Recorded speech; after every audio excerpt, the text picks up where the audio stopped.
Bismillahirrahmanirrahim. Kitabın adı Qeybətin Hökmləri. Müəllif Ayətullah Müctəhidi Tehrani.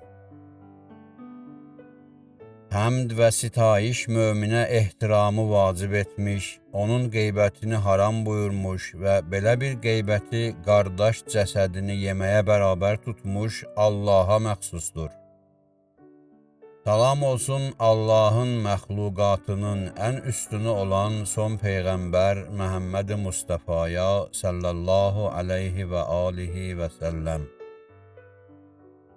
Bəziləri başqaları haqqında pis sözlər danışır və bu günahın böyüklüyünü dərk etmir. Möminlərin qeybətini və onlar haqqında pis sözü haram kimi tanıtdıran və məzəmmət edən bəzi Qur'an ayələri və hədislərə nəzər salacağıq. Bu ayə və hədislərlə tanış olan möhtərəm oxucular qeybətin necə də böyük günah olduğunu anlayar, ondan həzər qılar və yol verdikləri qeybətə görə tövbə qılarlar. Qeybətə görə tövbə edən kəs qeybətini etdiyi şəxsdən razılıq almalıdır.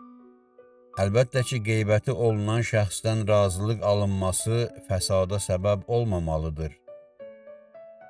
Fəsad ehtimalı olduqda ona heç nə deyilməməlidir və onun günahlarının bağışlanması üçün dua edilməlidir. Belə bir rəy mərhum Ayətullahül Üzma Hacı Ağa Hüseyn Təbatəbai Bürucerdinin fətvasına uyğundur. Bu risalə 5 fəsil və bir sonluqdan ibarətdir.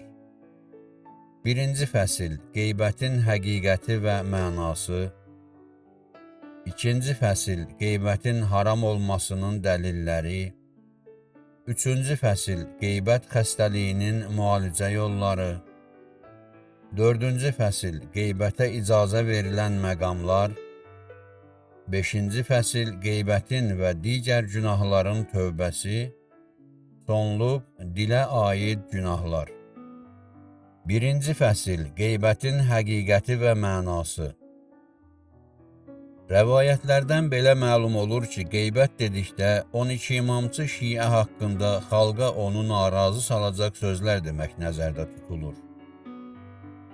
Bu nöqsan onun cismində də, soyunda da, xasiyyət və əməllərində də ola bilər.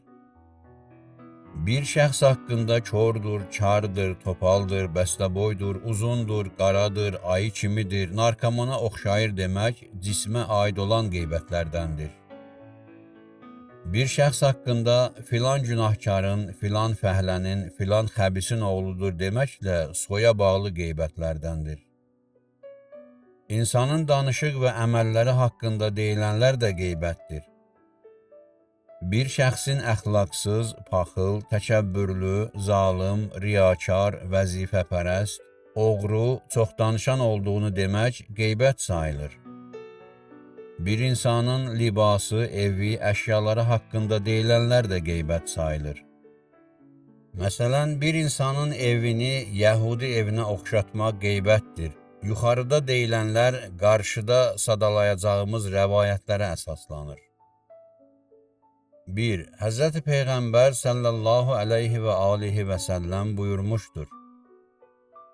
Bilirsinizmi qeybət nədir? Qeybət odur ki, mömin qardaşını onun xoşlamayacağı bir şeylə yada salasan. Bir şəxs soruşdu ki, ya Rasulallah, əgər dediyimiz eyb onda varsa necə? Həzrəti Peyğəmbər buyurdu, əgər olanı desən qeybətdir, olmayanı desən böhtan. 2. Bir gün Peyğəmbərin yanında filan kəs acizdir dedilər. Həzrət buyurdu ki, qeybət etdiniz. 3. Bir gün Ayşə Həzrəti Peyğəmbərin xidmətində bir qadınla bağlı dedi. O bəstəboydur. Həzrət buyurdu, qeybət etdin. Başqa bir qadının adı çəkilərkən Ayşə onu ucaboy sifəti ilə yada saldı. Peyğəmbər salavatullah buyurdu, ağzındakını tüpür. Ayşə tüpürdü və ağzından bir parça ət düşdü. 4. Bir gün Peyğəmbərin huzurunda filan kəs çox yatır dedilər. Həzrət buyurdu, qardaşının cəsədinin ətini yedin. 5. Bir gün Ayşə otağından çıxan qadına işarə ilə onun boyunun qısalığını bildirdi. Həzrəti Peyğəmbər sələvatullah buyurdu, onun qeybətini etdin. Qeybət təkcə dilə aid deyil. İnsan istənilən bir vasitə ilə kiminsə nöqsanını qarşı tərəfə anlada bilər. Əgər qarşı tərəf 12 imamçı şiə olarsa, bu qeybətdir. Qeybət həm dil, həm işarə, həm də yazı ilə gerçəkləşə bilər. Kinayə ilə də qeybət etmək mümkündür. Bəzən kinayə daha pis sayılır. Əgər bir şəxs kiməsə işarə ilə Allah bizi həyasızlıqdan qorusun deyə söyləyərsə, bu qeybət olar. Çox olur ki, kiminsə qeybətini etmək istəyən şəxs öncə riyakarlıqla onu tərifləyir. Tərif əsnasında həmin şəxsin eybi açıqlanır. Məsələn, deyilir ki, filan kəs çox yaxşı adamdır, amma zəmanə onu şeytana əsir edib. Bəziləri qeybətdən öncə özlərini dərdli göstərirlər. Məsələn, deyirlər, onun halına acıyıram, abrı həyası itib getdi. Hansı ki, insan dostunun arxasınca onu narahat edəcək sözlər deməz. Dosta xəlvəti dua olunmalıdır. Yuxarıda qeyd olunan qəm-qüssə və dua daxili bir rəzalətdən doğur. Şeytan belə şəxsi öz oyuncağına çevirir. Hatırlatma.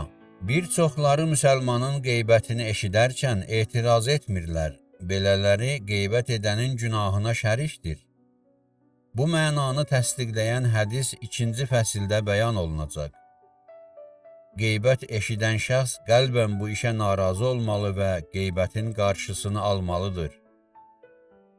Əgər qeybəti saxlaya bilmirsə, məclisdən çıxmalıdır ki, günaha şərik olmasın. Məclisi də tərk edə bilməsə, qəlbən narazı olmalı, maraqla qulaq asmamalıdır. Əgər bir şəxs dildə qeybətə qarşı çıxıb, qəlbdə həmin qeybətə maraq göstərərsə, nifaq əhlidir. Demək, dindar insan qeybəti eşidərkən inkar mövqeyi tutmalı, deyilənləri rədd etməlidir. Qeybəti dinləyən şəxs həmin mömini müdafiə edərsə, Allah da ona yardım göstərər. 2-ci fəsil, qeybətin haram olması dəlilləri. Möminin qeybəti 4 dəlilə əsasən haramdır. Qur'an dəlili, rəvayət dəlili, icma dəlili və ağıl dəlili. 1-ci dəlil. Qur'an-ı Məcidin 6 ayəsi qeybətin haram olduğunu təsdiqləyir. 1. Hucurat surəsinin 11-ci ayəsində Allah Taala 3 şeyi qadağan edir. İstehza və məsxərə, qeybət və pisliyə danışmaq, mömini çirkin və pis ləqəblə çağırmaq. Ayədə buyurulur, ey iman gətirənlər, bir qovm digər bir qovmu məsxərəyə qoymamalıdır. Olsun ki, həmin qovm onlardan üstün ola. Qadınları məsxərəyə qoymasınlar. Olsun ki, məsxərəyə qoyulanlar onlardan üstündür. Möminlər sizin özünüz kimidir, onlara eyb tutmayın. Kimsəni pis ləqəblə çağırmayın. Mömini kafirin çağırıldığı ləqəblə çağırmaq pisdir. Məsələn, iman gətirənə ey Yəhudi deyə müraciət oluna. Bu günaha yol verən tövbə etməsə, sitəmkarlar cərgəsində dayanar və onlardan sayılar. Sünnə əhlindən rəvayət olunur ki, Yəhudi Hayy ibn Xətəbin qızı Səfiyyə Həzrəti Peyğəmbərin zövcəsi idi. Bir gün bu xanım ağlar halda Peyğəmbərin yanına gəldi və belə ərz etdi. Ayşə mənə deyir ki, ey 2 Yəhudinin qızı Yəhudi. Peyğəmbər sələvatullah buyurdu, nə üçün demədin ki, atam Harun, əmim Musa və ərim Məhəmməddir? Ötən ayədə məsxərəyə qoymaq qadağan edildi. Növbəti ayədə buyurulur, kafir olanlar üçün bir neçə günlük dünya həyatı cilvələndi, onlar iman gətirənləri məsxərəyə qoyurlar. O kəsləri ki, təqva əhlidirlər, qiyamət günü onlardan üstündürlər. Allah istədiyinə hesabsız ruzi verir. 2. Hücurat surəsinin 12-ci ayəsində Allah Taala 3 şeyi qadağan edir. Möminlərə münasibətdə bədgümanlıq, möminlərin işində təftiş, möminlərin arxasınca qeybət edib pis sözlər danışmaq. Ayədə buyurulur, ey iman gətirənlər, uzaq olun bir çox gümanlardan.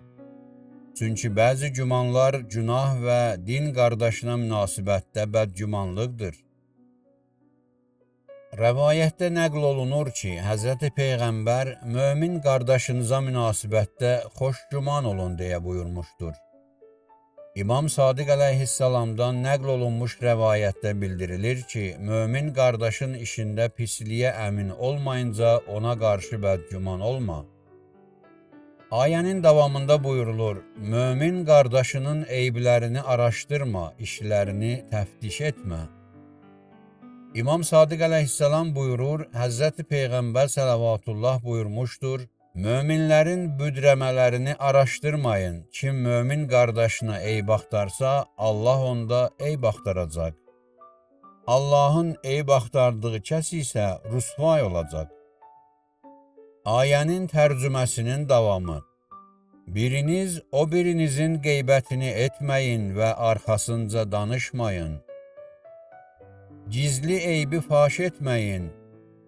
Bu iş ölmüş qardaşın ətini yemək kimidir. Sizlərdən biri ölmüş qardaşının ətini yeməyi xoşlayarmı?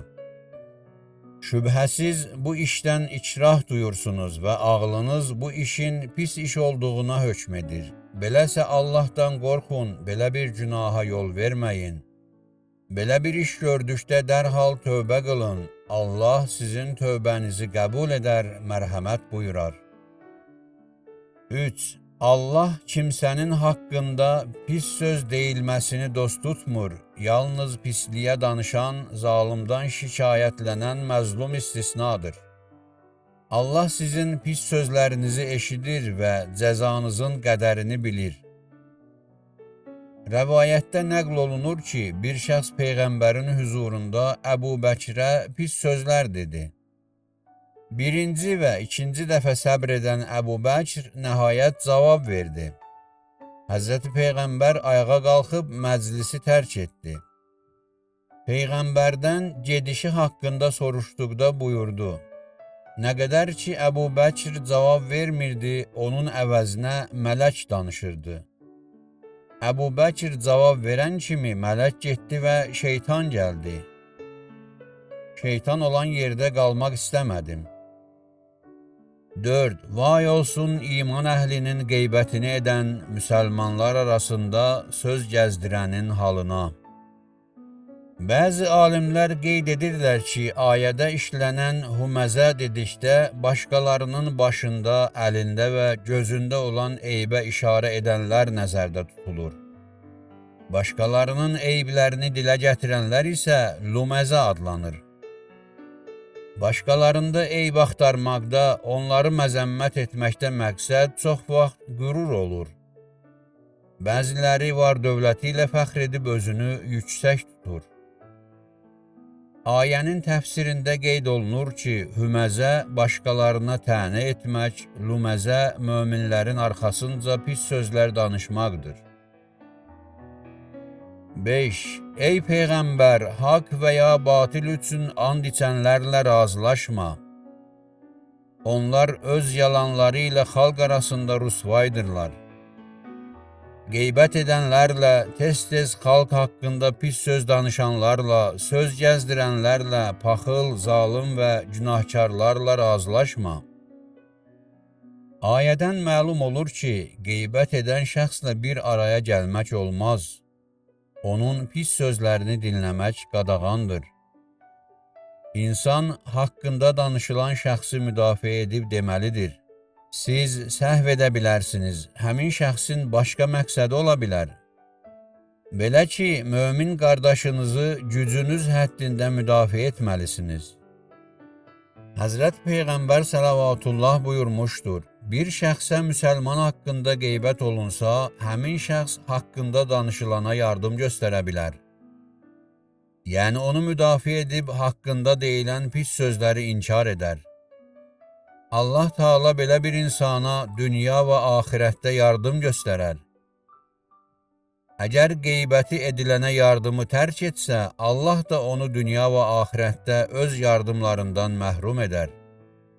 Demək, mömin, müminin daimi yardımçısı olmalıdır.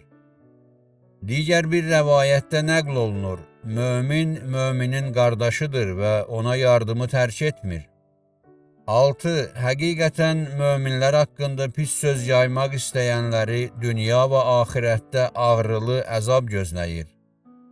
Onlar dünyada rüsvay olar, axirətdə odda yanar. Allah bəndələrinin aşkar və gizli işlərindən tam xəbərdardır, siz isə bilmirsiniz. Ayənin təfsiri ilə bağlı mərhum Şeyx Məhəmməd Nəhavəndi 2 rəvayət nəql edir. Birinci rəvayət, Həzrət Peyğəmbər sələvatullah buyurmuşdur. Elələrini tanıyıram ki, sinələrinə vurulanda bu səsi cəhənnəm əhli eşidər. Onlar müsəlmanlarda eyb axtarıb pərdə götürənlərdir. Onlar insanların yol vermədiyi günahları hamıya yayırlar. İkinci rəvayət, elə bir bəndə yoxdur ki, müminin eybini aça, amma Allah Taala qiyamətdə onun eybini örtə. İkinci dəlil, qeybətin haram olması ilə bağlı Əhl-i Beytdən rəvayətlər nəql olunmuşdur. Bu rəvayətlərdən 24-ünü qeyd edirik. 1. Həzrət Peyğəmbər sələvatullah buyurmuşdur, İnsan qiyamət səhnəsinə gəldiyi vaxt əməl naməsində yaxşı əməllərini görməz. Soruşar ki, dünyada gördüyüm yaxşı işlər haradadır? Ona deyilər, insanların qeybətini etdiyin, onların yaxşılıqlarını qeybətə çevirdiyin üçün yaxşı əməllərin məhv olub.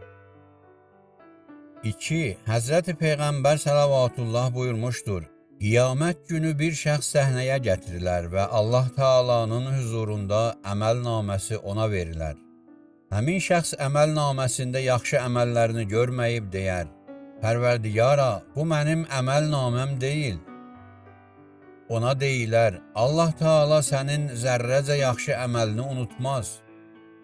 Əməllərinin məhv olmasının səbəbi insanların qeybətini etməyindir. Başqa birini gətirərlər. Həmin şəxs əməl naməsində gözləmədiyi həddə ibadətlər görüb deyər, Pərverdigara, bu mənim əməl naməm deyil. Mən belə ibadət etməmişəm. Ona deyilər, doğrudan da filankəs sənin qeybətini etdiyindən yaxşılıqları sənə verilib. 3. Həzrət Peyğəmbər buyurmuşdur, həqiqətən pisliyə danışmaq zinadan ağır günahdır. Zinaya yol verən peşman olub tövbə qılar. Allah da onun tövbəsini qəbul edər. Qeybət edən isə qeybətini etdiyi şəxsdən razılıq alanadək bağışlanmaz.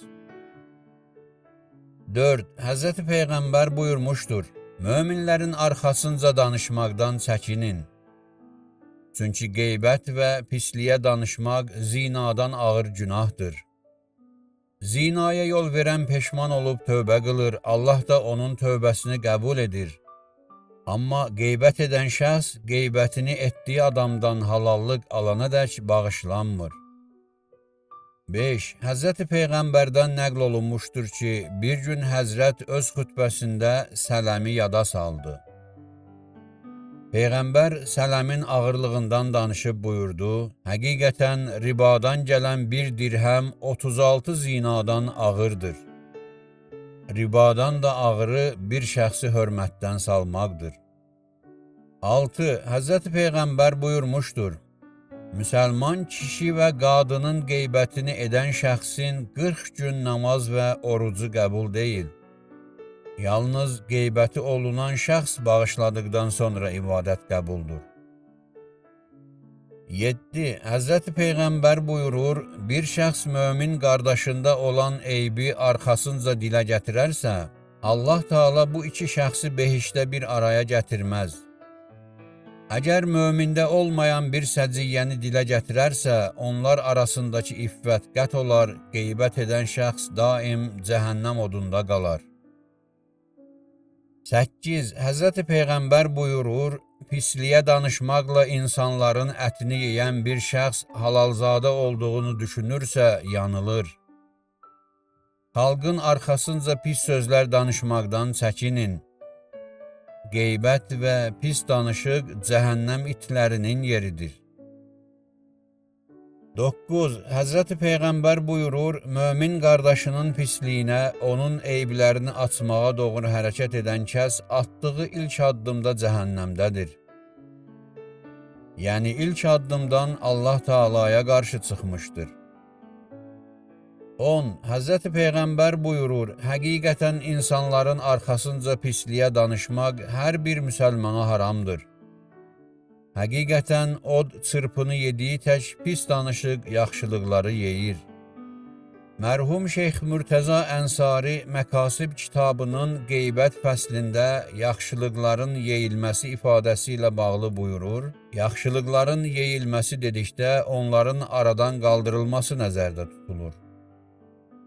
11. Həzrət Peyğəmbər səlavatullah buyurmuşdur, küfrün ilk mərtəbəsi odur ki, bir şəxs mömin qardaşı haqqında eşitdiyini onun zərərinə istifadə etmək üçün yadda saxlaya.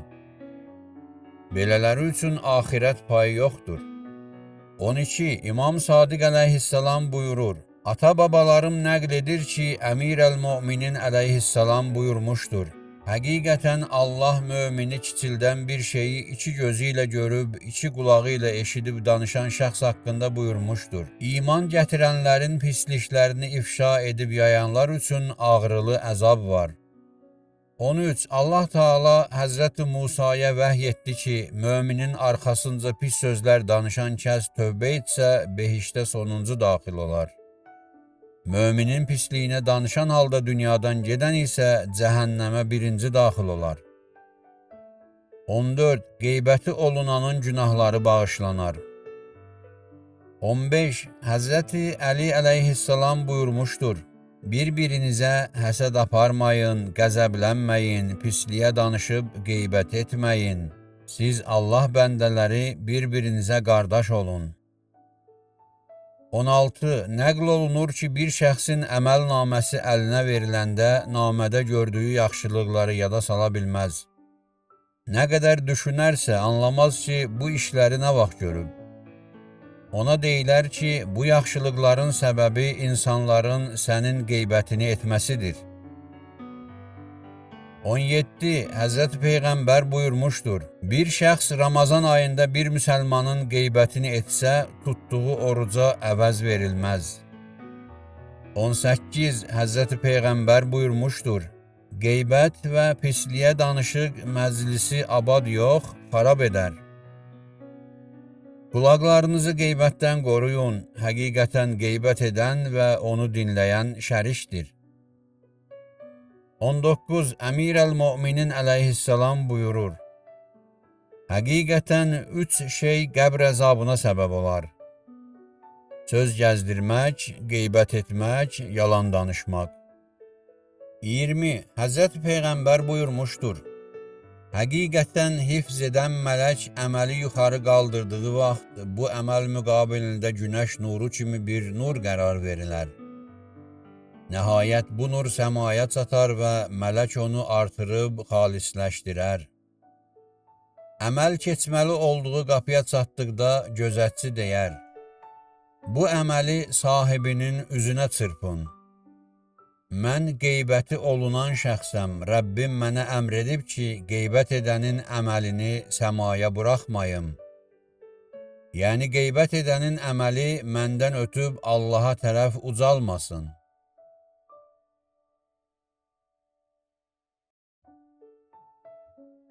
21. Ənəs deyir, Həzrəti Peyğəmbər səlavatullah buyurdu: Meyraca aparıldığım vaxt dırnaqları ilə üzünü cıran bir qövm gördüm.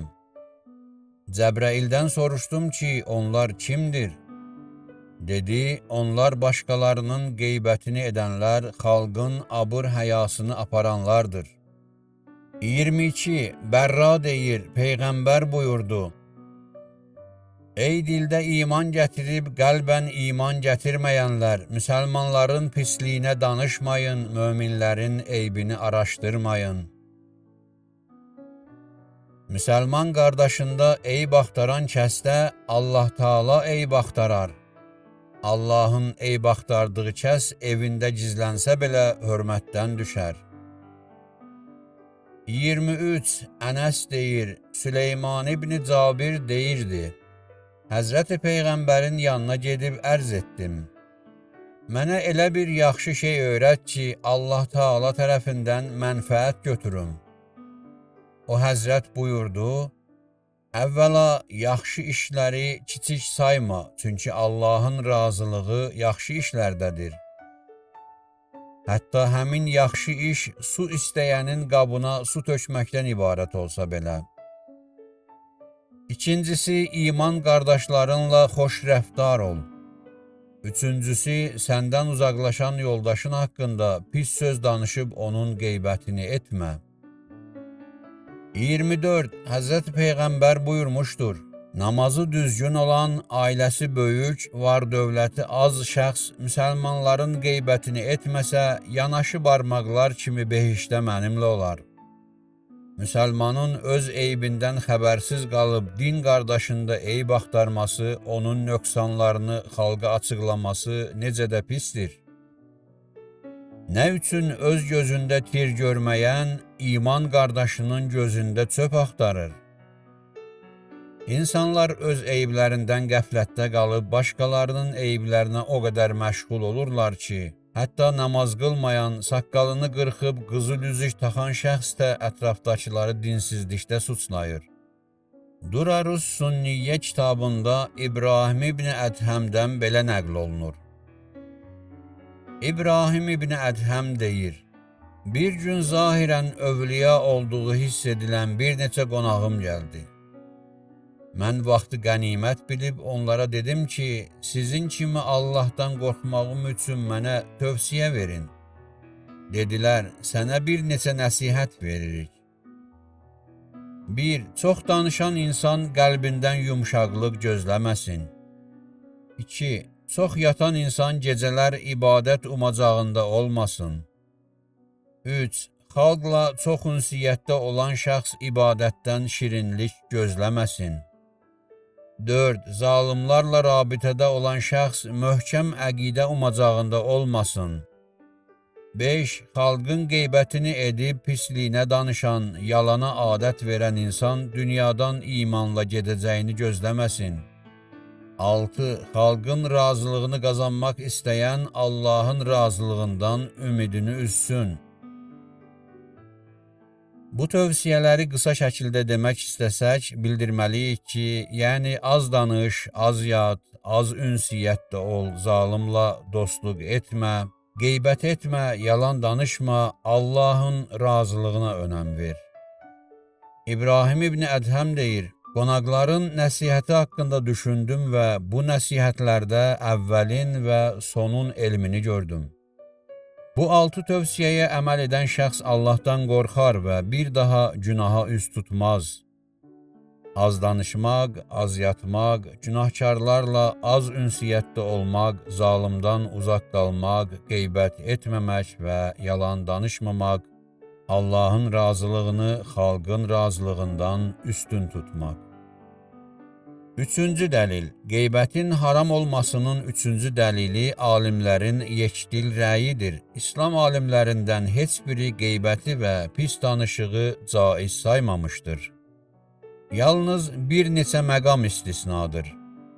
Bu məqamlar 4-cü fəsildə zikr olunmuşdur. 4-cü dəlil, aşağıdakılara əsasən qeybət ağlın hökmü ilə də haramdır.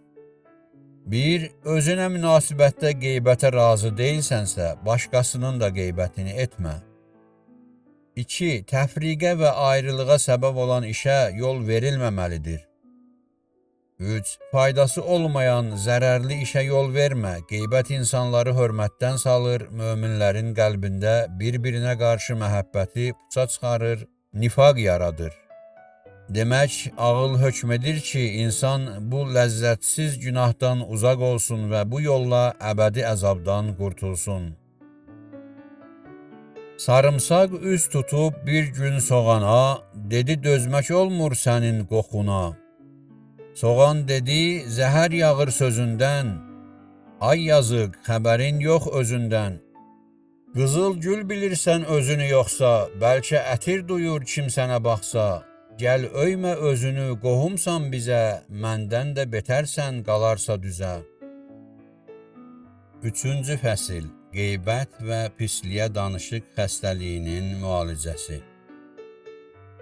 Qeybətin 2 növ müalicəsi var, qısa yolla və əhatəli. Qeybətin qısa yolla müalicəsi üçün insan bəsirət gözünü açıb qeybət mövzusundakı ayə və hədislərin təhlilinə vaxt ayırmalıdır.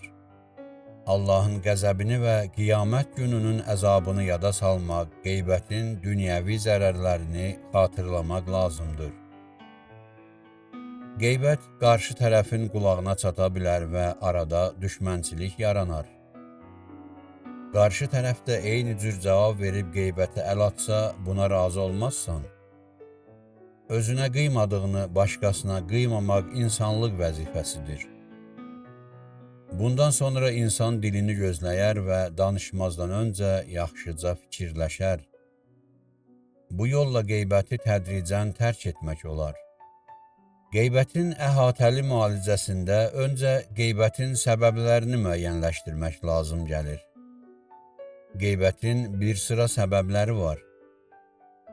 1. İnciklikdən yaranmış qəzəb insanı qeybətə aparır. İnsan bu yolla qəzəbini soyutmaq istəyir. 2. Biri ilə düşmənçilik səbəbindən onun eybləri zikr olunur. 3. Cəmiyyətin bir şəxsə hörmətini görəndə həsəd yaranır və insan qeybət etməklə qarşı tərəfi alçatmaq istəyir. 4. İnsan bekarçılıqda insanların qeybətini etməklə vaxt keçirir. Əslində isə onun kimisə alçatmaq fikri olmur. 5. Qarşı tərəfə istehza qeybətə aparır. 6. İnsan başqalarını alçaltmaq vasitəsilə özünü böyütmək istəyir. O, qarşı tərəfi təhqir etməklə öz üstünlüyünü önə çəkir. Əgər bu səbəblər aradan qaldırılarsa, qeybət xəstəliyinə əlac olunar.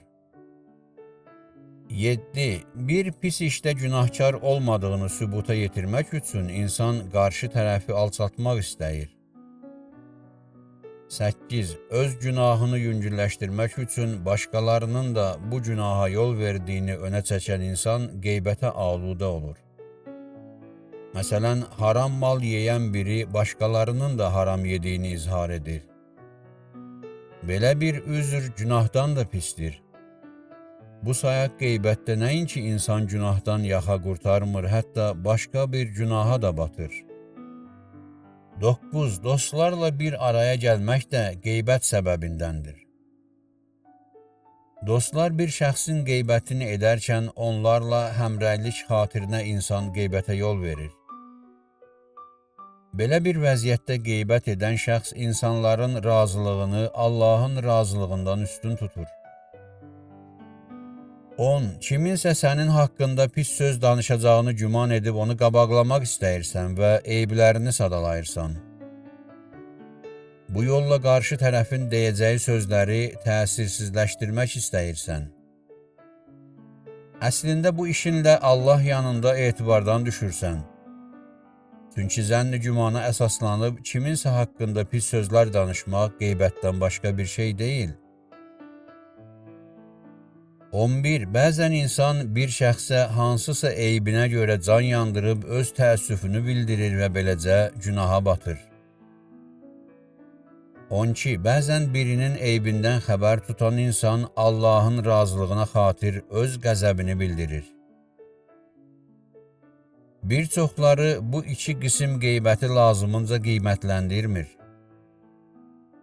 Onların nəzərincə mərhəmət və qəzəb səbəbindən Allahın razılığı yolunda başqalarının eybini dilə gətirmək olar. Allahın razılığı üçün mərhəmət və qəzəb yaxşıdır. Buna baxmayaraq qeybət haramdır və bəyənilmir. Mərhəmət və ya qəzəb səbəbindən bir başqasını alçaltmaq olmaz. Əgər dilimizin ixtiyarını əlimizə alsaq, Allah Taala'nın tövfiqi ilə özümüzü hifz edə bilərik. Əks təqdirdə qeybət bizi cəhənnəmə aparasıdır. 4-cü fəsil. Kimin qeybətini etmək olar? Bilməliyik ki, müəyyən məqamlarda qeybət haram sayılmır. Məsələn, şər'i hakim qarşısında şəhadət zamanı deyilənlər günah deyil. Hətta icazə verilən məqamlarda da qeybətdən çəkinmək faydalıdır. İcazə verilən məqamlarda qeybət edən şəxs buna vərdiş edib, icazə verilməyən məqamlarda da başqalarının eybindən danışa bilər. Qeybətin haram olmadığı məqamlar. 1. Bir şəxsə zülm olunmuşsa, o haqqını ala biləcək şəxsə zalımdan danışa bilər. Bir şərtlə ki, məzlum zalımın başqa eyblərini sadalamasın. Məsələn, bir şəxs döyülmüşsə, onu döyən şəxsdən tədbir görəcək tərəfə şikayət edə bilər. Amma əsəbləşib həddi aşmaq, zalımın başqa eyblərini açıqlamaq olmaz. Unutmamalıyıq ki, məzlum yalnız tədbir görəcək şəxsə şikayət edə bilər. 2. Əgər caiz bir işdə məşvərət aparılırsa, mövzudan kənara çıxmaq olmaz. Məsələn, bir şəxs soruşur ki, qızımı filankəsə verim, yoxsa yox? Belə məqamlarda qarşı tərəfi mövzu ilə bağlı məlumatlandırmaq olar. 3. Mömini tanımadığı bir günahkardan uzaqlaşdırmaq üçün ona zəruri həddə məlumat vermək olar. Bu işdə məqsəd mömini hifz etmək olmalıdır. 4. Xəstənin məxfi eyblərini müalicə məqsədi ilə həkimə açıqlamaq olar. 5. İki şərtə riayət etməklə şahid və ya rəvayətçinin eybini açıqlamaq. Qarşı tərəfin dediklərini rədd etmək üçün həddində danışmaq. Yalnız qarşı tərəfin göstərişinə əməl etmək istəyən şəxsə danışmaq. 6. Bir şəxs özünü başqa cür təqdim edirsə, 4 şərtlə onun kimliyini bildirmək olar. Həmin tərəf xilaf bir hökm versə, onun alim olmadığı bilinməsə, xalq ona sualla müraciət etsə, danışan qarşı tərəfi alçaltmaq fikrində olmasa. 7. Bir şəxs topal, keçəl, uzun kimi ləqəblərlə məşhursa, onu tez bir vaxtda tanıtdırmaq üçün bu ləqəblərdən istifadə etmək olar. Amma həmin şəxs ləqəblə yadda salınmasını xoşlamazsa, bu işdən çəkinmək lazımdır. 8. Açıq-aşkar olan eybi demək olar. Məsələn, bir şəxsi hamı şərabxor kimi tanıyırsa, bunu dilə gətirməyin eybi yoxdur.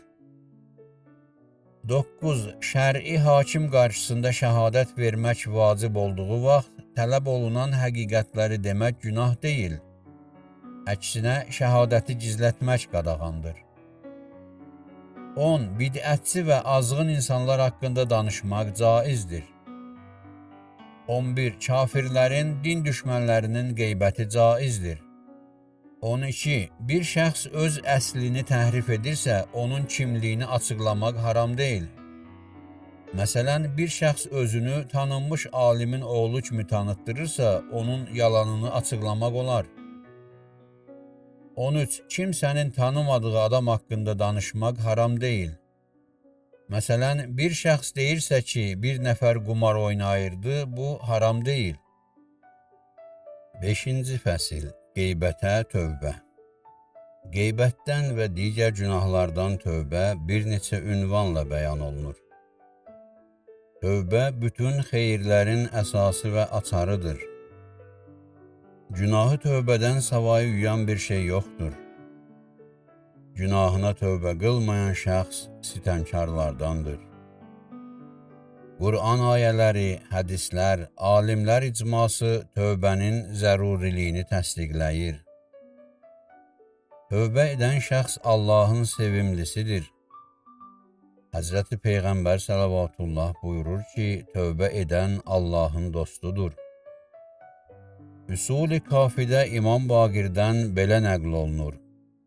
Qaranlıq gecədə azuqəsini itirib sonradan tapan şəxs necə sevinirsə, Allah öz bəndəsinin tövbəsinə daha artıq sevinir. Tövbə Allaha qarşı günahdan üz çevirib ona ibadətə üz tutmaqdır. Tövbənin bəzi qaydaları var. İnsan gördüyü işdən peşman olsun, dərhal günahdan uzaqlaşmaq qərarına gəlsin, gələcəkdə günahı təkrarlamaq fikrində olmasın. Tövbə üçün əsas amillərdən biri günahkar dostlardan uzaqlaşmaqdır. Salih insanlarla ünsiyyət insanı günahdan uzaqlığa sövq edir. Birinci halda tövbə edən şəxs qəflət yuxusundan oyanır, öz azğınlığını görür. İkinci halda insan doğru yol tutmaq qərarına gəlir, qəlbi dirilir. Üçüncü hal hidayət halıdır. Tövbə edən şəxs günahdan üz çevirdikdən sonra doğru yola üz tutur. Tövbə amilləri ilə tanış olaq. 1. İnsan əməllərini müsbət saymayıb onlara eyibli və qəbahətli baxsın. 2. Zahir və batinini günaha meyldən qorusun. Əgər bir şəxs tövbə etdikdən sonra keçmiş günahı yada saldıqda ləzzət alırsa, bu tövbə həqiqi tövbə deyil. Günah ləzzəti birdəfəlik insan varlığını tərk etməyincə həqiqi tövbədən danışmağa dəyməz. 3. İnsan öz əməllərinin hesabını aparmalıdır.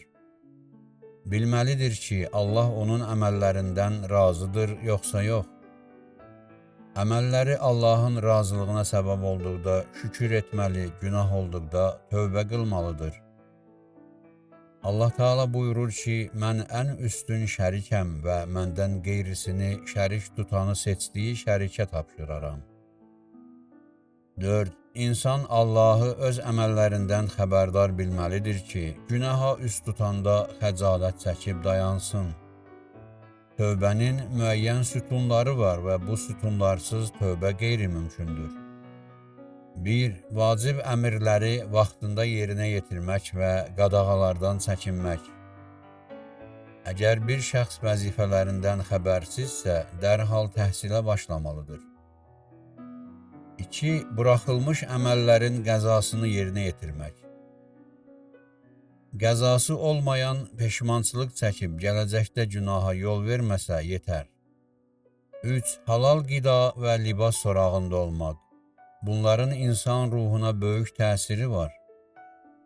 4. Xalqın haqqını ödəmək, onları razı salmaq. Əgər peşmançılıq yolu ilə Allahın haqqı ödənirsə, xalqın haqqı onun öz razılığındadır. Əgər haqqı öhdənizdə qalmış şəxs ölmüşsə, bu haqqı onun övladına çatdırmaq lazımdır. Mal tələf olmuşsa, onun qiymətini ödəmək lazımdır.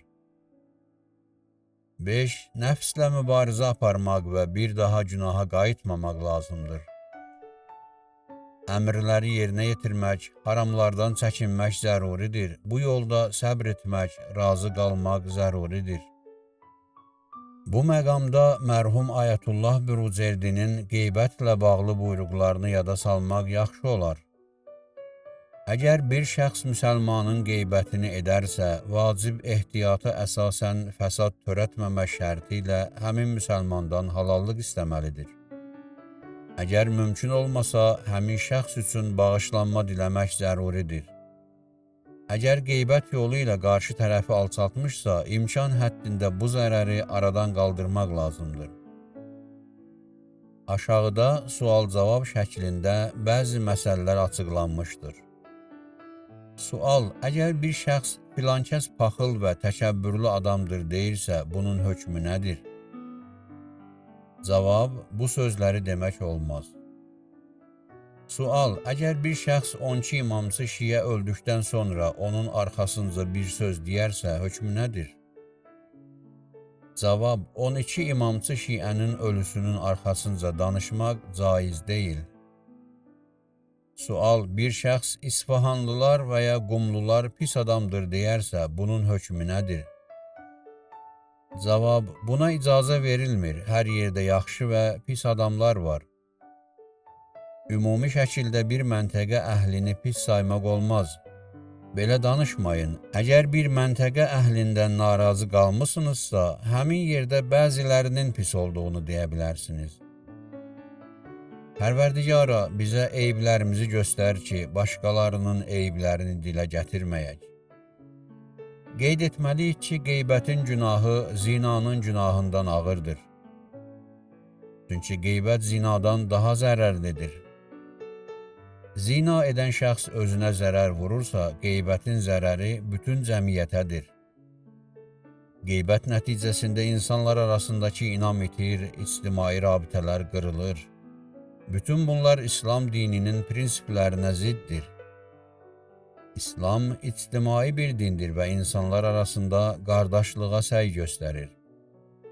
Bunu da nəzərdən qaçırmayaq ki, hər günaha qoyun açıb dindarlıq iddiasında olanları dinlə bir tutmamalıyıq. Mühitin təsiri altında bəziləri zahiri dindarlıqla kifayətlənir və heç bir günahdan çəkinmir. Bəzən də dini təlimlərdən xəbərsizlik, iman zəifliyi ilə nəticələnir.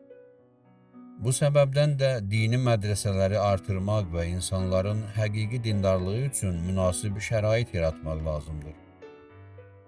Sonluq, dillə bağlı günahlar. Dillə bağlı günahlar çoxdur. Onlardan biri qeybət və möminlərin pisliyinə danışmaqdır.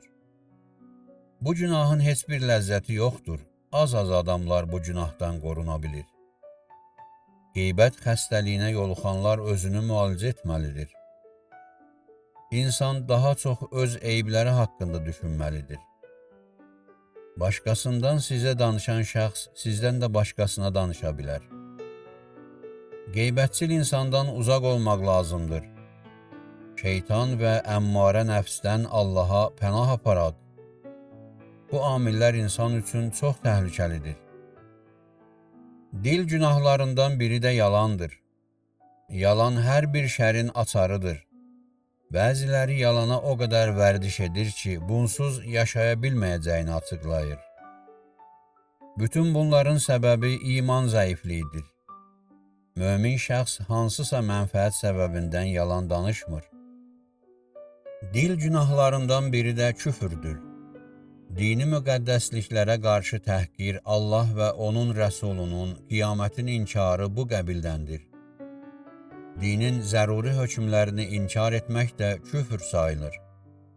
Qeybətdən çəkinin, yalan danışmayın, iftira yaxmayın, haqsız yerə şəhadət verməyin, küfrə səbəb olacaq sözlər danışmayın, vaxtınızı boş keçirməyin, qəlbləri incidəcək sözlərə yer verməyin. Əslində, dil Allahın ən böyük nemətlərindəndir və insan Allahı zikr etməklə, xoş sözlər danışmaqla bu nemətin şükrünü yerinə yetirə bilər. Təbərrüş olaraq Risaləni Nəhcül Bəlağədən bir xütbə ilə başa çatdırırıq.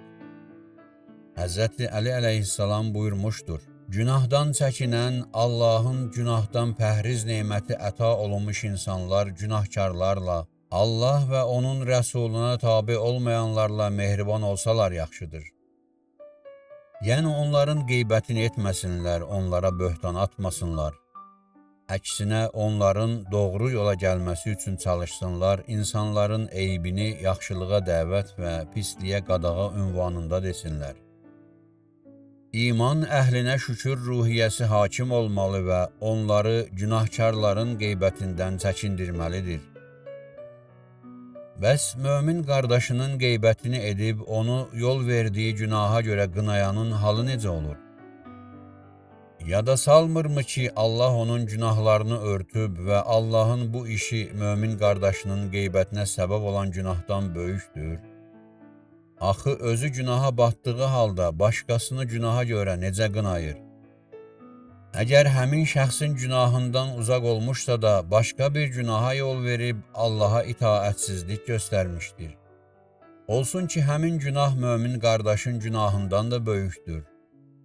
And olsun Allaha böyük günaha yol verməmişsə də, kiçik günahla itaətsizlik etmişdir.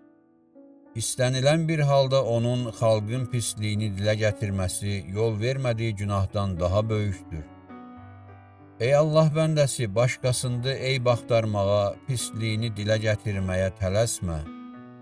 Həmin şəxs bağışlana da bilər. Özünü kiçik günahdan amanda bilmə. Olsun ki, həmin günaha görə cəzalanasan. Sizlərdən hər hansı biriniz bir başqasının eybini bilsə, onu dilə gətirməkdən çəkinsin. Çünki öz eyblərini daha yaxşı bilir. Başqasının batdığı günahdan uzaq olduğu üçün şükür etsin. Bu nemət müqabilində şükür ona başqalarının eybini dilə gətirməyə macal vermir. Möminlərin arxasınca pisliyə danışmağın məzəmməti haqqında qələmə aldığı risalə, Hicri qəməri tarixi ilə 1418-ci ilin Rəbiüs-Sani ayının 26-sında başa çatdı. Vəssalamu aleykum və rəhmətullah. Ey pak əhl-i beytə davamçı olan, möminin hörmətin saxla hər zaman, möminin qeybətin gətirmə dilə, Allahın əmrini yaxşıca dinlə, ayə, hədis, ağıl, həm də ki icma, qeybətə pis sözə qoymuş qadağa, bil şeytan yoludur pisliyə hər söz, Rəhmanın yolunda bağışlanma gəz.